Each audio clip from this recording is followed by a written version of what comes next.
China's most powerful heavy lift carrier rocket, the Long March 5, carrying China's Mars probe and now being rolled on a mobile platform to the launch pad.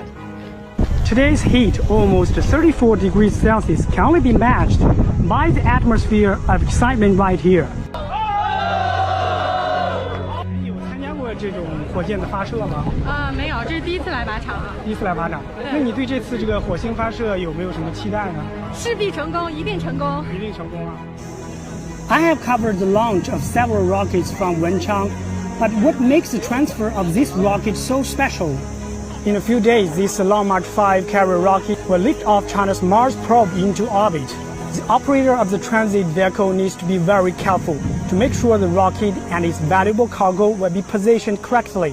It's less than 3 kilometers from the assembly and testing center to the launch pad, but it will take around 2 hours to get the rocket safely in place.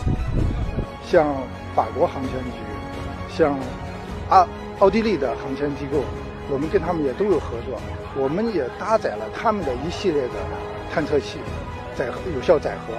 我们也想为国际社会，为我们全人类和平利用太空提供中国的智慧。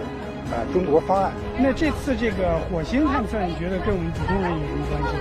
我觉得可以让我们普通老百姓更多的去了解火星，了解我们的航天事业。我们可以去知道火星上的一些气候一些其他的一些各方面的知识。转运了，我们就非常的激动，就来看了。那发射的时候会看吗？发射的时候肯定要看的。在我们家阳台上就能看得到。在我们家阳台上可以看。When the rocket arrives at the launch pad, the rotating platform on the 2 sides of the tower will encircle it to allow for final checks and fueling. The China National Space Administration says the Tianwen-1 will open a new chapter in China's quest to explore deep space.